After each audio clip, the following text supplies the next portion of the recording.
क्या आप भी KTM लवर हो और आप KTM ड्यूक 390 लेने जा रहे हो? लेकिन रुक जाओ, क्या पता ये वीडियो देखने के बाद आपका इरादा बदल जाए। क्यों? तो क्या हुई? हेलो दोस्तों, स्वागत है फिर से एक नई वीडियो में। आज हम बात करेंगे KTM ड्यूक 390 के बारे में। 5 ऐसे रीजंस या फिर 5 ऐसे प्रॉब्लम जिसे लेने के बाद आपको भी फेस करना पड़ेगा। तो ये वीडियो बहुत इंपॉर्टेंट होने वाली है ड्यूक लवर के लिए। देखिए, KTM एक ऐसा ब्रांड है जिसने इंडिया में स्पोर्ट्स बाइक की शुरुआत की थी, वो भी ड्यूक 200 से। और ये बाइक काफी ज्यादा पॉपुलर हुई थी अपने टाइम में, लेकिन ड्यूक का क्रेज अभी भी खत्म नहीं हुआ है। KTM वालों ने टाइम के साथ ड्यूक में काफी सारी चेंजेस लाई है और आज ड्यूक में इनकी काफी सारे बाइक्स है, जैसे 200, 250 और 390। और ड्यूक 390 एक ऐसी बाइक है जो काफी स्पोर्टी, मस्कुलर और काफी ज्यादा एग्रेसिव डिजाइन है, जिसे देखने के बाद आज हर कोई यही कहता है वाओ, नाइस। क्योंकि काफी सारे लोग इस बाइक के लुक्स को देखते ही इसके दीवाने हो जाते हैं। क्योंकि भाई इसका डिजाइन ही कुछ ऐसा है, देखते ही नशा हो जाता है। और सिर्फ लुक्स में नहीं, बल्कि KTM ड्यूक 390 परफॉर्मेंस में भी जबरदस्त है। क्योंकि इस बाइक में आपको 398 सीसी का liquid cooled engine, single cylinder 4 stock 4 wall engine मिलता है, जो पावर प्रोड्यूस करती है 46 bhp की और 39 mm का न्यूटन मीटर का टॉर्क जनरेट करती है। और इस बाइक में आपको 6 स्पीड गियर बॉक्स मिलता है with quick shifter plus slipper clutch के साथ। KTM ड्यूक 390 परफॉर्मेंस में सबका बाप है और इस बाइक से रेस लगाना सबसे बड़ी बेवकूफी होगी, क्योंकि ये बाइक अच्छे बाइकों को पीछे कर देता है। अच्छी बातें तो होती रहेगी बाइक के बारे में, अब बात कर लेते हैं जरूरी चीज। तो चलिए देखते हैं the disadvantages of Duke 390। Number 5, seat firm. देखिए, ड्यूक 390 चलाने में काफी ज्यादा जबरदस्त है, लेकिन जब आप इस बाइक के राइडिंग सीट या फिर पिलियन सीट पे बैठते हो तो आपको काफी अनकंफर्टेबल होने लगता है। क्योंकि इस बाइक का जो सीट कंफर्ट है भाई, वो काफी ज्यादा हार्ड है। मतलब बैठने के बाद काफी ज्यादा हार्ड फील होने लगता है। और अगर आपने इस बाइक से कहीं लॉन्ग टूर कर लिया तो फिर कभी लॉन्ग टूर करने के लायक नहीं रहोगे। क्योंकि अगर आपने इस बाइक से लॉन्ग टूर कर लिया तो आप भी यही बोलोगे, एक्सेप्टेबल नहीं है।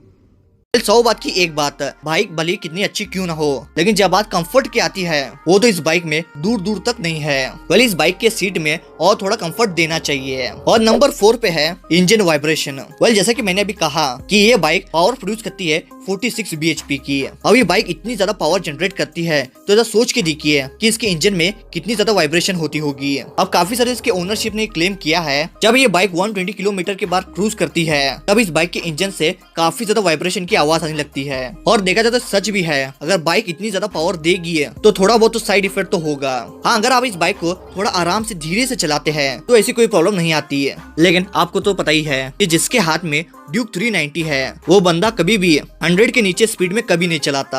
बाबा, ये बात तो गलत नहीं है। इस बाइक में इंजन वाइब्रेशन को लेके एक मेजर प्रॉब्लम है। नंबर 3 पे है स्पेयर पार्ट्स। देखिए, KTM एक ऑस्ट्रेलिया कंपनी है और इस बाइक को इंडिया में पार्ट्स ला के इसे असेंबल करके यहाँ पे बेचा जाता है। अगर आप KTM की कोई भी बाइक लेते हो और उस बाइक में कुछ सालों बाद प्रॉब्लम आता है और जब इस बाइक के आप स्पेयर पार्ट्स लेते हो, इनके प्राइस सुनते ही आंखों में से आंसू आने लगते हैं। नहीं, मतलब KTM बाइक के जो स्पेयर पार्ट्स है इतने ज्यादा हाई प्राइस है कि सुनते ही चक्कर आने लग जाते हैं। अब जो हाई क्लास बंदा है उसे कुछ फर्क नहीं पड़ेगा, लेकिन अगर कोई मिडिल क्लास वाला बंदा है वो 10 बार सोचता है। अगर आप KTM कंपनी के कोई भी बाइक लेते हो तो इस बाइक के जो स्पेयर पार्ट्स है वो काफी ज्यादा महंगे मिलते हैं। और दूसरा रीजन है माइलेज। देखिए, माइलेज का इशू तो हर स्पोर्ट्स बाइक में होता है, लेकिन ड्यूक 390 में ये थोड़ा ज्यादा होता है, क्योंकि ये बाइक जितना अच्छा परफॉर्मेंस देती है उससे कई ज्यादा कम माइलेज देती है। कंपनी वाले क्लेम करते हैं कि KTM ड्यूक 390 आपको 30 से लेकर 35 kmph का माइलेज देती है, लेकिन जब आप इस बाइक को खरीदते हो तब आपको पेट्रोल की वैल्यू पता चलती है, क्योंकि ये बाइक आपको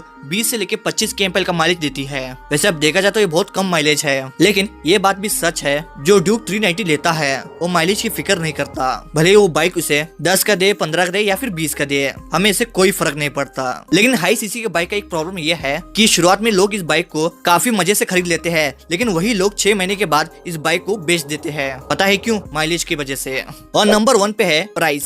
देखिए, ड्यूक 390 का प्राइस इतना ज्यादा है कि सुनते ही मुझे चक्कर आने लग गया अब। क्योंकि इस बाइक का जो ऑन रोड प्राइस है वो है 3,80,000, मतलब अराउंड 4 लाख। अगर प्राइस के हिसाब से देखा जाए तो ये जस्टिफाई नहीं है। मान लीजिए आप इतने प्राइस में इस बाइक को लेते हो, फिर इसके पेट्रोल का खर्चा अलग, फिर इसके स्पेयर पार्ट का खर्चा वो अलग, और इस बाइक का जो सर्विस कॉस्ट है भाई वो भी काफी ज्यादा है। इन शॉर्ट इस बाइक को लेने का मतलब है टोटली कंगाल होना। और अगर आपने इस बाइक को लोन पे ले लिया फिर समझे आप तो गए, क्योंकि ये बाइक लोन पे लेने के बाद इस बाइक का अमाउंट होता है लगभग 4,55,000। बाप रे। दोस्तों, इस बाइक में लुक्स अच्छा है, परफॉर्मेंस भी है और KTM का ब्रांड है, तो लोग इस बाइक को ले लेते हैं, लेकिन साथ ही इस बाइक में काफी खर्चा भी करना पड़ता है। अगर आपकी मंथली इनकम 50 से 60 हजार है तो ये बाइक आपके लिए बिल्कुल ठीक है। अगर आपकी सैलरी कम है और केटीएम की ही बाइक चाहिए तो आप ड्यूक 200 ले सकते हो। हाँ, वो बाइक भी थोड़ी महंगी है लेकिन 390 से बेटर है। वेल दोस्तों, क्या आपके पास भी ड्यूक 390 है? अगर है तो आप इनमें से कौन सा प्रॉब्लम फेस कर रहे हो हमें कमेंट में जरूर बताइएगा।